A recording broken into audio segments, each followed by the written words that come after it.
and kag ano pag ito kag what is also considered a filler words ilabi na gid kung permi ginahambal. That's why subong waay ako nag-start ina so nga intro kay do halos tanan nga daan nakon nga mga previous videos is after ko hambal sang day. For example, day 30, day 28, day 29 is sunod ko dason ang song nga words. But then subong na-realize ko nga considered man siya gali nga filler words. Although it's a good use man, may good use man na siya. Good use gali. But then kung permi balang nga ginagamit kung ga speak abi publicly do kalain siya pamatian kay do nakakaumay. Ayan. Amo na siya ang tama nga word, nakakaumay siya. That's why I'm practicing and slowly improving man towards sa pag careful sa paggamit sa mga filler words. But then, I'm glad nga hindi na ko ilugsad to nga do halos sa tanan na kon nga synthesis or communication, di kaya madula ang filler words. Subong, mas okay na siya, mas much more clear, kag dali maintindihan ang akon nga ginahambal ipamatian sa iban. That's because I'm actually not frequently using filler words. Mas nagiging klaro gidya ang akon nga message, and also it enables the other people to quickly understand what I'm trying to say. And the last thing is about sa kon body language. Honestly, there's still a lot of needed improvements when it comes sa akong body language. But kung ikumpara ko siya sadto, ang naging progress ko about sa body language is naging okay siya kumpara sadto. Kay dumduman ko gid ya, tandaan ko gid sadto sang do mga day 16 or something like that nga day wherein ga-start pa lang ako improve sa akong communication skills is may hilig ako magmuna-muna. As in do kada hamba ko gamuna-muna ako.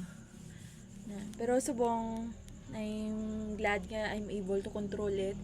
But then kagapon ha ging replay ko ang video, nalata ko ang gamuna muna ako sa kon nga sa kon nga necklace and also sa kon nga pulo nga ginasuksok, which is kalain gid siya tulokon nga amo na mo body language samtang gahambal ikaw or yes ga-deliver ikaw sang something very important bala.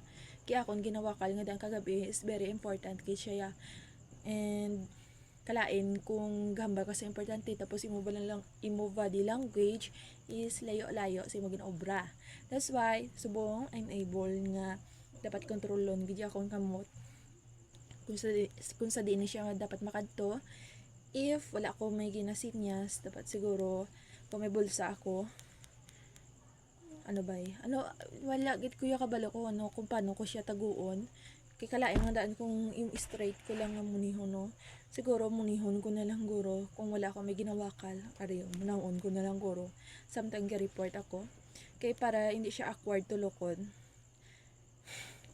Pero amo na para sa to there's a lot of improvements pan kag okay siya tulokon, but then I still have a long way to go gidya ilabi na gid sa body language.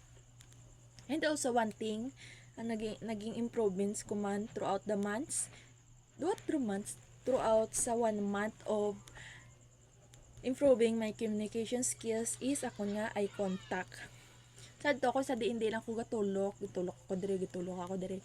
But then subong I'm able to communicate to eye contact gidya nga direkta kag not only nga gina-apply ko na siya dire but also sa mga people nga akon ka istorya or kaatubang mas maupos na lang sa akon nga mag-eye contact gidya sa ila kag I'm able to focus sa kung ano kon ginahambal kung gitulok ako mismo sa ilang mata.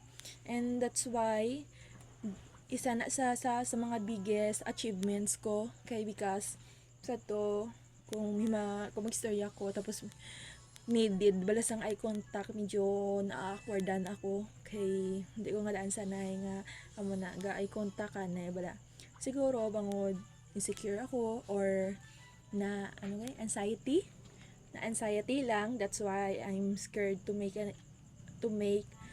eye contact during sa conversation.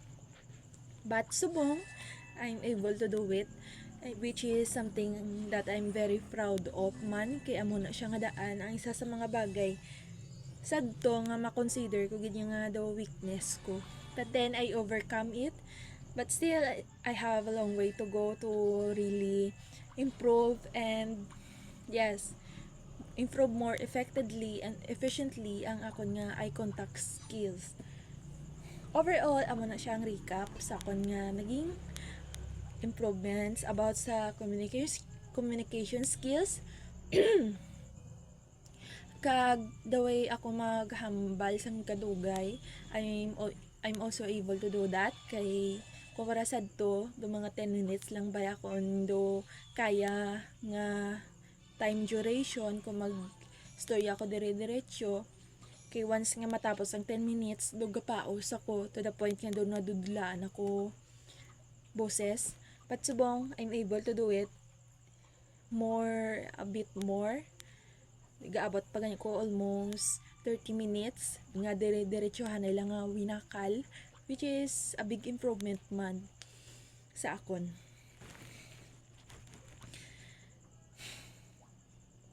As in, damo gid kaya may na-realize I'm also